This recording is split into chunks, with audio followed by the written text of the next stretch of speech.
On today's show, we're going to talk to several people with very unique situations, all trying to make it in the pandemic season. We're going to talk about narcissism, and we're going to hear from a nurse about what folks are really going through inside the hospital system. Stay tuned. Hey, what up, what up? I am John, and this is the Dr. John Delony Show, a live show about you, for you, and by you, where we walk with real people going through real challenges, and we help them make the next wobbly, crooked step towards a brighter future. In the darkness that is 2020, in the darkness that is the political mess, the rising COVID cases, schools opening and closing and opening and closing, husbands leaving, wives checking out, I'm here to walk with you.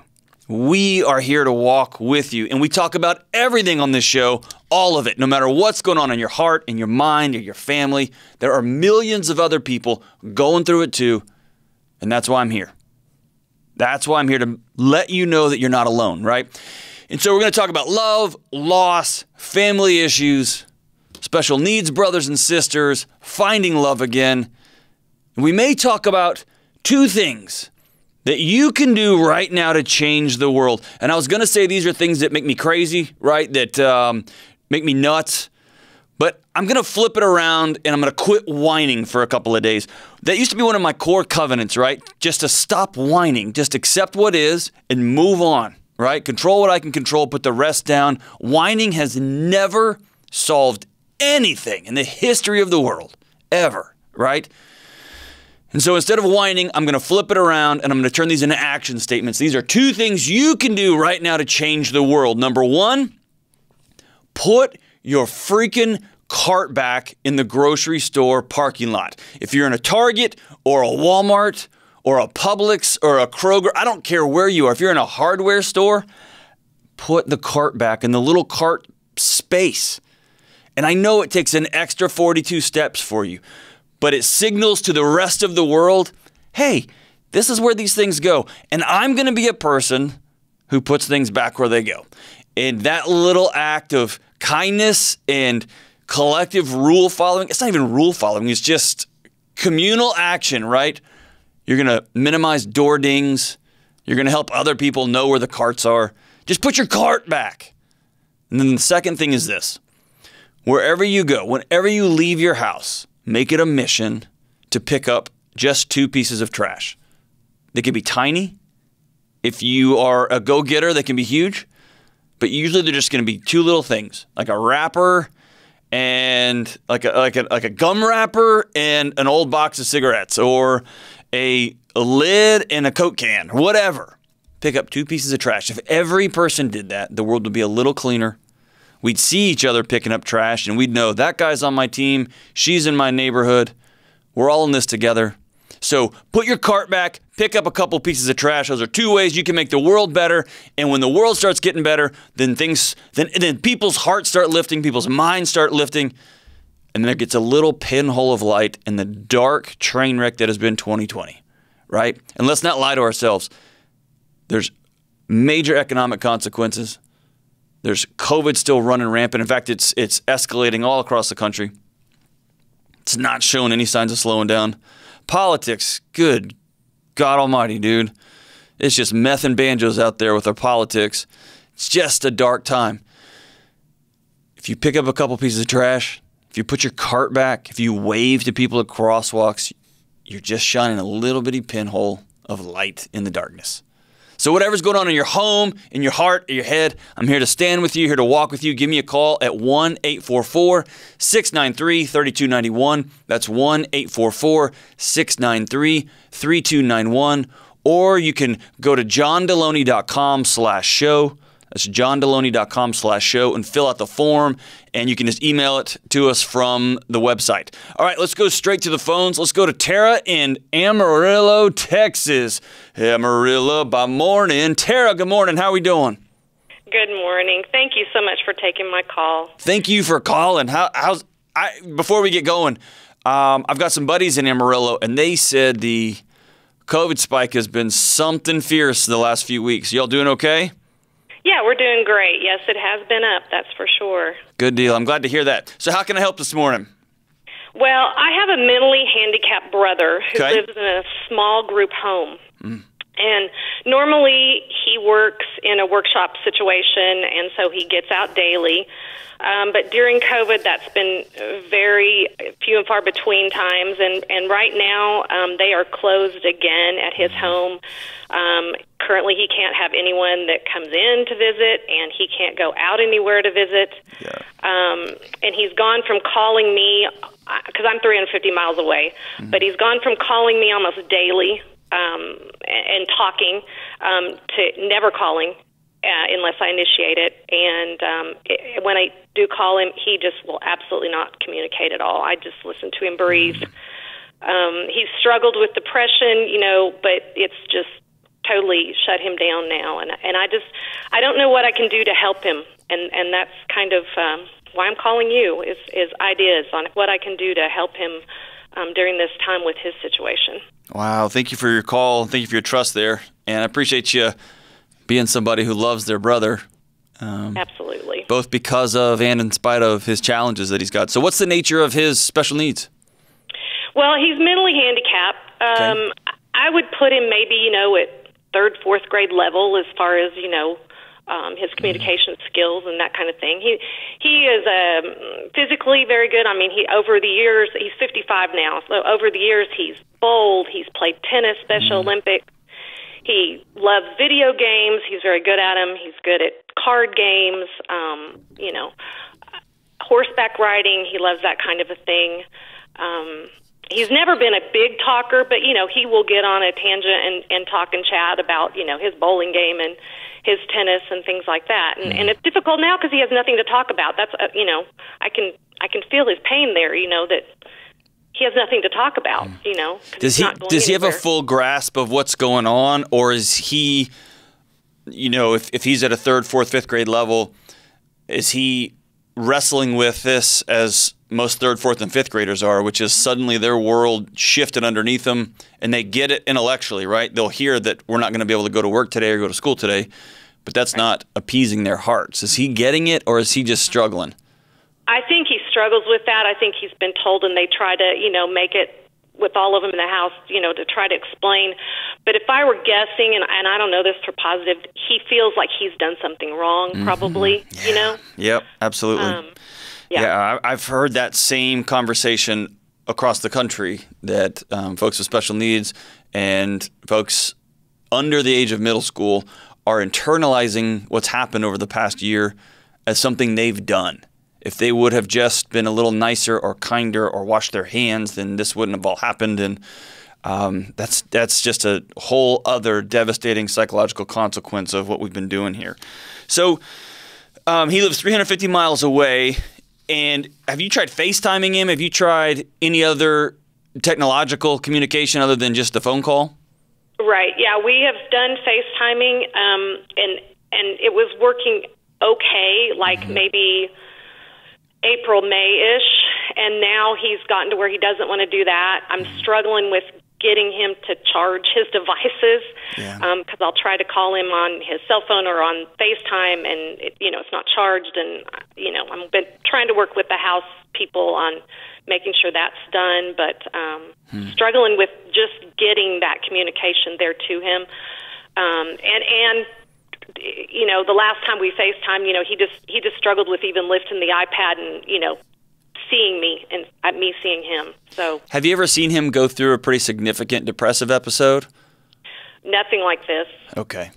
Yeah. Are they at the home? Are they getting the residents out and taking them for walks, getting them outside?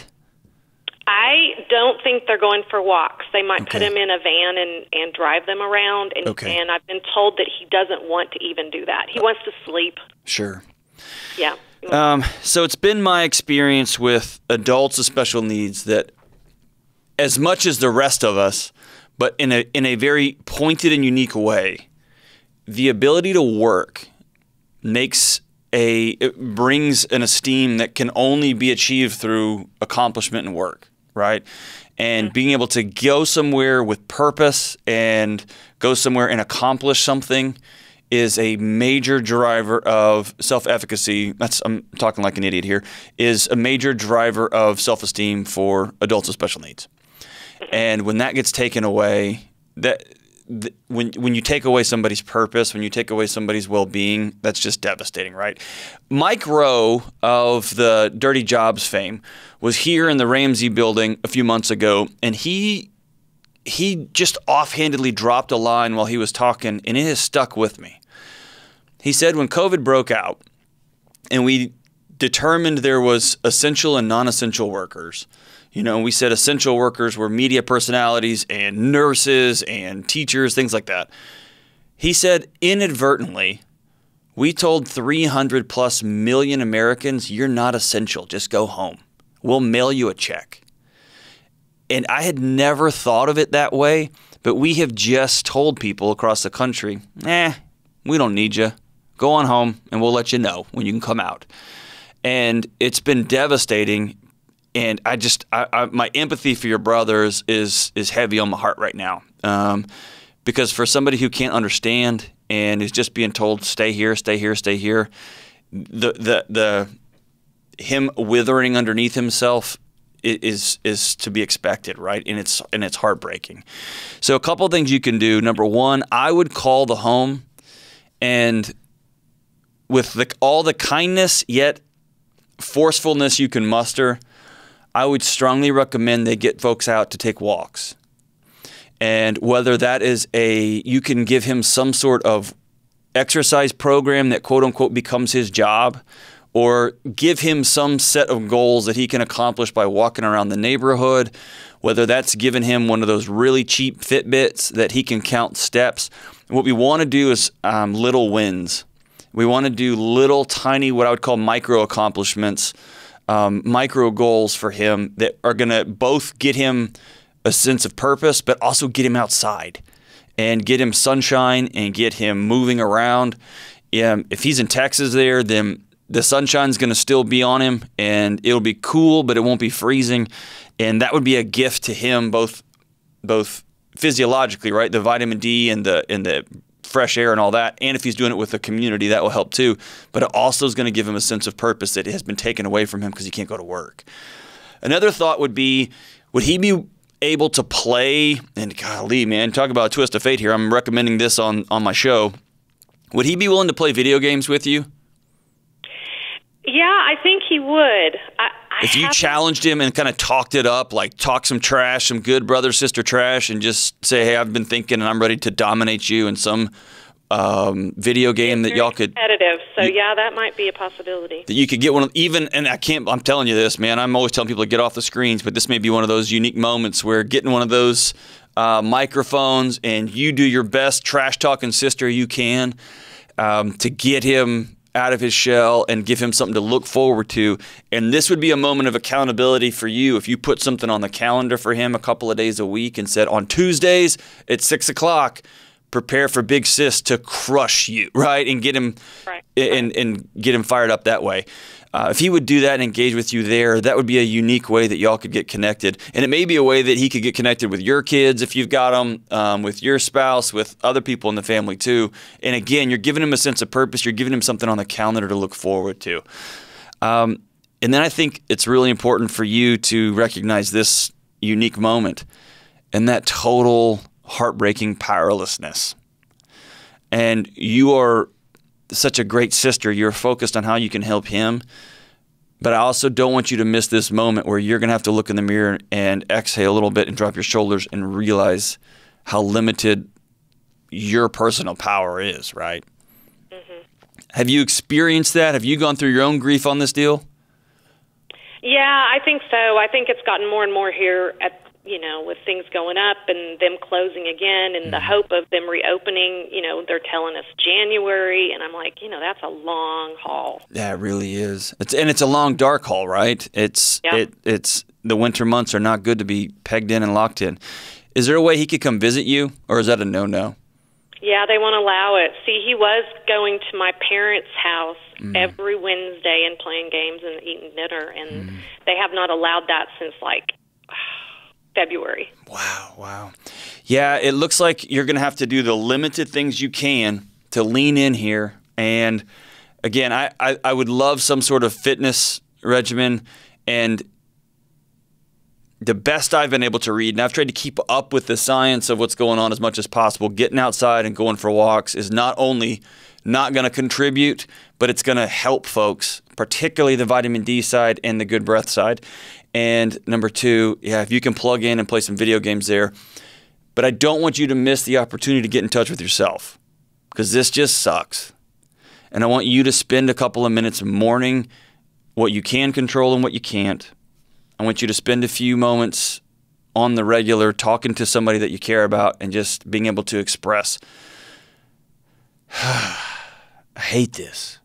I hate this.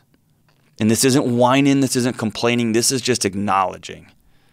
So many of us are just running into solving mode. And man, we just have to pause for a minute and just own, it's no good, man. I hate this. So, Tara, I think for the call, I wish I could give you more concrete, like, hey, just do this and this and this. And I'm guessing here, right? I'm guessing here. My hope is that you can use the love and care you've got for this young man and get him plugged into some video games. I think that'd be a lot of fun. And man, whenever I think I can't get weirder, James, here I am on the show recommending people play video games. But Tara, thank you so much for that call. Let's do this. I've got a quick little thing I want to talk through here. I get more calls, not more, I get a lot of calls about narcissist. Everyone's always talking about a narcissist. And so it's one of those terms that's thrown around a lot these days. Everybody's talking about it. They're saying their dad's a narcissist, their brother's a narcissist. So I want to go through a quick reconstruction of what a narcissist actually is, what it's not. And I'm going to point you to what I think is the best reference I've seen so far, and it is not a science journal. It's actually written by an author, a fiction author. But here's a couple of thoughts. So here's what a narcissist is. It's somebody who technically has been diagnosed with narcissistic personality disorder. And it's a personality disorder characterized by an inflated sense of self-importance, a need for admiration, but most importantly, a total lack of empathy and a sense of entitlement. For a true narcissist, other people exist for one purpose, and that is for them to be self-fulfilled. They believe that everything around them happens for them, and that people are merely tools. They are merely puzzle pieces for their own use, right? Narcissists rarely seek help, right? They expect everyone around them to meet their needs. They ignore the impact that their negative comments have on other people. They ignore the fact that they hurt other people because they don't care. They don't have that empathetic ability. And this is not a jerk, right? We'll talk about that in a second here. This is somebody who legitimately lacks the ability to be empathetic. They can be loud and brash, super confident. They can be charming, and the charm seeks to get other people to fulfill their needs, but they can also be shy and hypersensitive, thin-skinned, very fragile, and they can take control in what Terry Real calls the one-down position. They can be underneath you and quiet and make it all about them. The person that just sits in the corner and everyone goes, hey, what's wrong with them? Why are they acting like that? And then when their needs aren't met, they get angry, they throw temper tantrums, they have attitudes of, I can do all of these things, and when you say, hey, I had a good success, their first response is, oh yeah, well one time right? That's a narcissist, someone who's unable to acknowledge other people. But there's also jerks. And one of the greatest articles I've read it's written back in 2014. It's at lisathompsononlive.com. We'll put a click to we'll click to it in the show notes. The name of the article it's not a science article. It's not a journal article. It's just called Narcissist or A-Hole. Know the difference, right? And it's written by a fiction author, and I think she does a great job here. She writes, the narcissist is incapable of intimacy, remorse, or deep feeling. Loving a narcissist is like pouring all of your affection into a funnel and just watching it fall out the bottom, right? They use manipulation and psychological control to get what they want from people. They live in a world of denial. But here's the thing. Jerks are like that too, sort of, right? An a-hole will often be described as rough on the outside, but they're mushy on the inside. They are capable of intimacy, even though they've got a tough exterior, right? They are capable of caring for another. Not every action is motivated by self-gain. Often people are jerks. Often people lash out. Often people try to get what they want. And they're not narcissists. They're just covering up for some deep wounds that they've had for years and years and years. There is some similarities, but at the end of the day, here's a way to know if somebody's a narcissist or not. Here's a way to know if you're a narcissist or not. If you want to change, if you really wish that your family would love you, if your dad yells and screams and wants everything his way, but he also deeply loves you, if he doesn't know how to say I love you so he buys you something, he doesn't know how to say I love you and he doesn't have money to buy you something so he tries to fix something, if he wants you to get straight A's and he's always pushing you and pushing you, well, you could have got a 95, but he's doing it because he wants you to have a better life than he has, which is different than he just wants to be able to tell people at work that his son's really smart, that his daughter's really fancy, right? Narcissists can't be different. If you think, man, I'm tired of hurting people, then you're not a narcissist. If your dad loves you, he's not a narcissist. He may just be a jerk, right? If you think you're in a relationship with a narcissist, if you work for one or have a parent who's one, be watchful, pay attention to how they treat you and others. It's your responsibility to set boundaries. Remember that no is a complete sentence. Focus on what you can control and what you can't control. And then this is the big one. You got to kill the fantasy. If someone is a true narcissist, and let me be clear, they're rare. They're very rare people who can't feel empathy. Very rare, right? There are way more jerks. There are way more idiots than there are narcissists. You got to kill the fantasy. They're going to continue to drain you and use you like you are a screwdriver or a hammer for their own good. You got to kill the fantasy, set up boundaries, and you got to move along.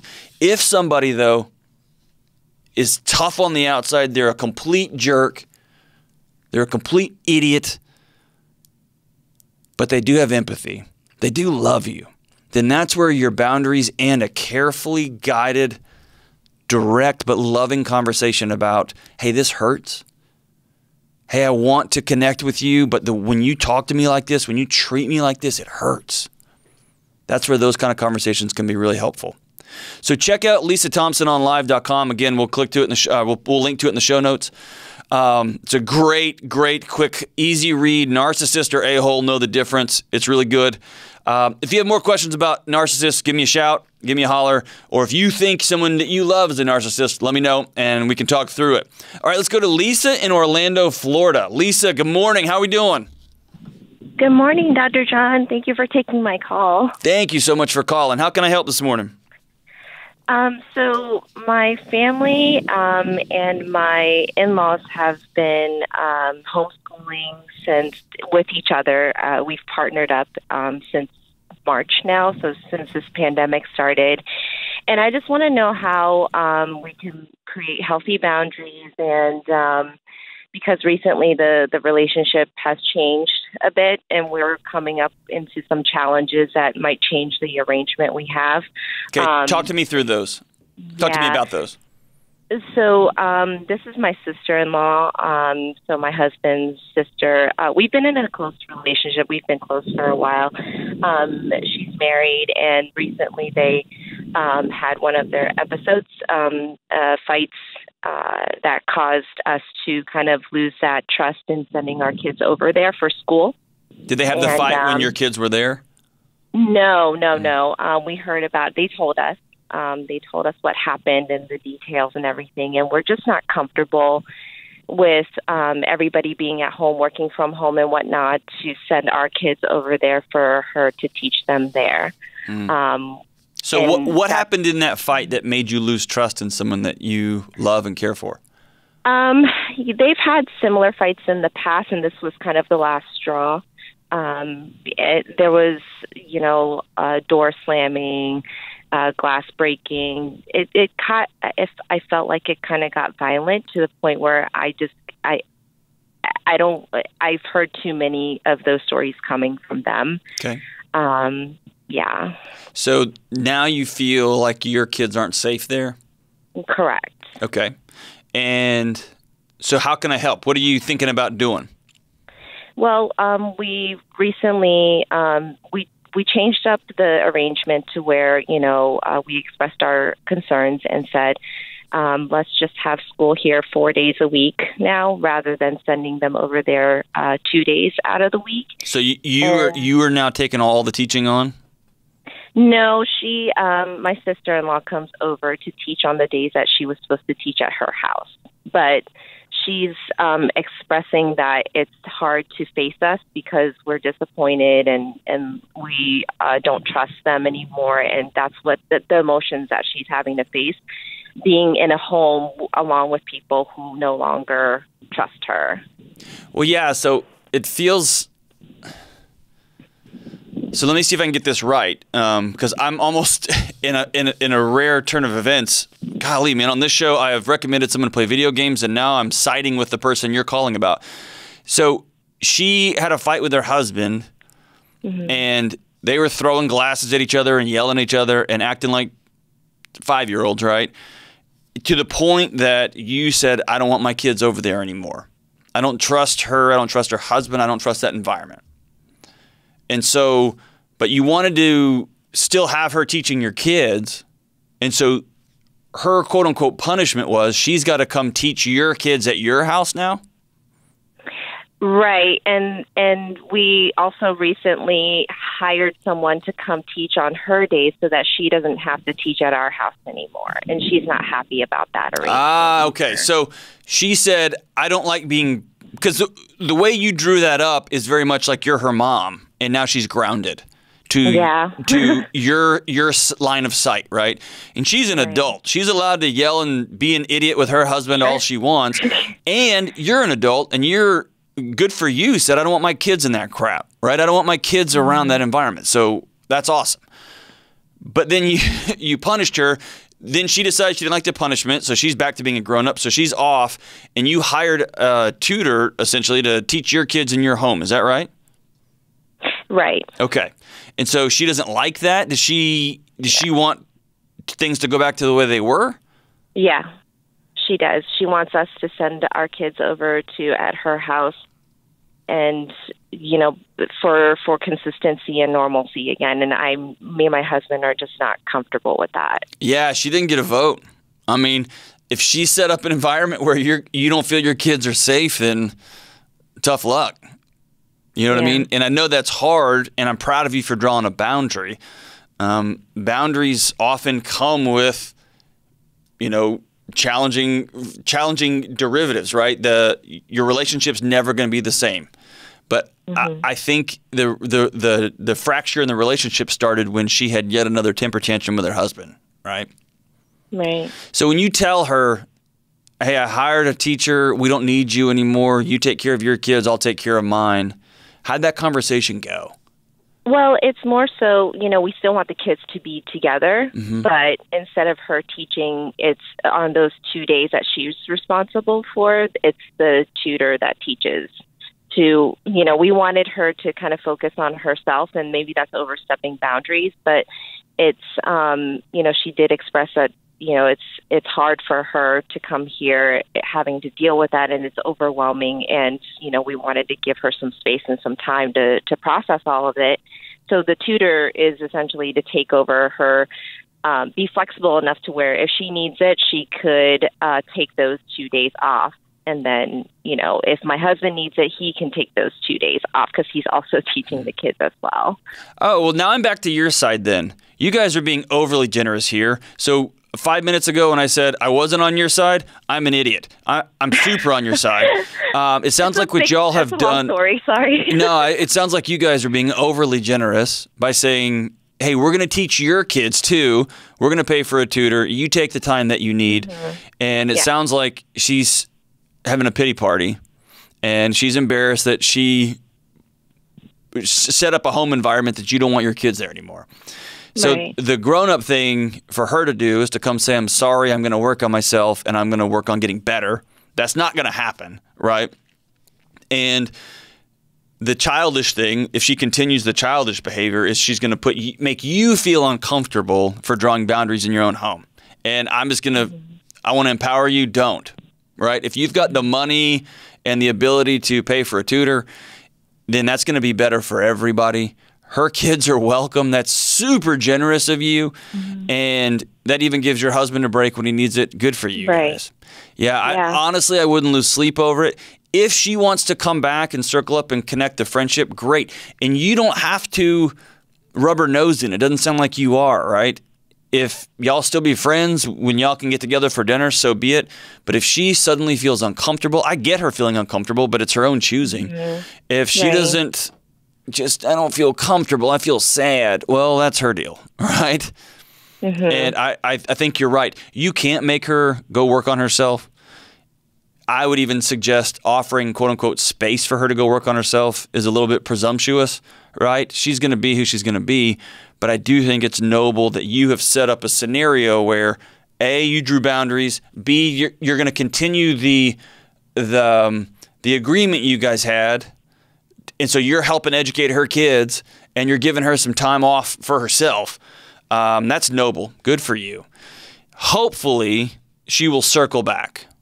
Hopefully she will come and say, hey, I'm really sorry. I screwed up here, and me and my husband are going to work on this. I don't think that's going to happen, unfortunately, but it'd be cool if it did. And until then, just love her. Just take the responsibilities and continue to draw your boundaries for you and your family. High five to you. That's awesome. And good for you guys for being in a financial position where you could even do that. All right, so I want to, instead of taking a third call today, I want to circle back to a call I received as a follow-up to a trauma conversation. So a few weeks ago, maybe a month or two ago, I took a call from an ER doctor, and he was asking me the best way for him to circle up after him and his team in the hospital had experienced trauma. And one of the main suggestions I gave him was to make sure he separated people by role, by power hierarchy, right? Get the janitors together, get the doctors together, get the nurses together, get the admin staff together. And the main reason I recommend this is because it just takes one person in a one-up position. It just takes the doctor walking in and going, hey, everybody, last night was a hard deal. That's what we signed up for here. That's how the hospital runs. If you need something, go talk to somebody, and let's get back to it. And then suddenly you've got an entire team of people, from the custodial staff to the charge nurses to the anesthesiologist, who are dying inside, but they suddenly don't have permission to talk. They suddenly have to be silent and sit on their trauma, and that stuff's cumulative, and it weighs and it weighs and it weighs on you. And I got a great call from someone who circled back and said, hey, that hasn't been my experience. And so I want you to listen here, and we'll follow up to the call. Let's listen to the call. I was just listening to your podcast on my way to work this morning, where you're talking to an ER physician about debriefing, and you suggested breaking up into groups, nurses with nurses, doctors with doctors, custodians with custodians. And I just want to say, as a 10-year ER nurse, I have to say the best debriefs happen when the whole team, everyone that has been even a small part of a story where a child is killed or something like that, when we're all together and going through that. The death of a child is a great equalizer. We're all human in those moments, and sometimes it's helpful to hear what the doctor saw in that moment and how maybe there was no chance that this baby was going to make it from his perspective. And I don't know, I don't think about work performance reviews when I'm in those moments, and I just wanted to share my 2 cents on that, because that has been one of the most healing parts of working in a job where it's almost impossible to be there sometimes. I, number one, love the fact that she called in, to give me her heart and her 2 cents. I welcome everybody. If you hear something that you just love on this show, please call me and let me know. If you hear something on this show that you disagree with and you think, hey, that hadn't been my experience, please call and let me know. I'm learning too. So I want to 1,000% affirm what she said. She said she loves her ER situation because she's got doctors who will debrief with her whole team, who have set up an environment where she doesn't think about performance review, she doesn't think about looking weak, where she's got head ER doctors who will come in and say, I understand that everybody's hurting here. Last night we lost a child. That child had this challenge and this physical trauma, and everybody did the best they could. That kind of leadership is a gift. And if you're a leader out there, if you have people who work for you, if you have hearts and minds and souls that you are responsible for, and I don't care what level, if you're a head phone screener and you've got 30 phone screeners below you, or if you're an ER doctor and you've got hundreds of people on the floor that look up to you as the head honcho, remember that by including people, letting people have their own feelings, letting people hurt out loud, that's such a gift. You're preserving hearts, you're preserving marriages, you're preserving parents, you're preserving years of trauma. And if you as the leader are struggling with feeling hurt, if you as the leader in an ER situation can't acknowledge, we lost a kid last night and that sucks. If you can't do that, you need to go see somebody. You need to go talk to somebody. If you're a fireman and you're a fire chief and you can't rally up your firemen and you can't rally up the people who support you guys and the EMS staff and say, hey, what we just saw was hard. It was really tough and it's going to hurt everybody in different ways. Please come see me if you need something. Please go see the aftercare if you need somebody. Be that kind of leader. So I want to 1,000% affirm this situation. The most ideal thing we can do is everybody get in a room. I loved what she said. We're all human. And the loss of a child is a great equalizer. The loss of a loved one is a great equalizer. Nobody escapes that kind of pain. I hope you're that kind of leader, but unfortunately most aren't. Most folks in hierarchical organizations, which is all of us, we have to temper our feelings, we have to temper our trauma, we have to temper our concerns and hurts by what our boss thinks. And if our boss says just move on, get over it, then unfortunately we all got to move on and get over it. And so bosses out there, this is your time to shine. We're in the holiday season after an ugly 2020 with no sign of it letting up into 2021. It's your time to sit down with your team and say, I'm here for you guys and this sucks. How are you feeling?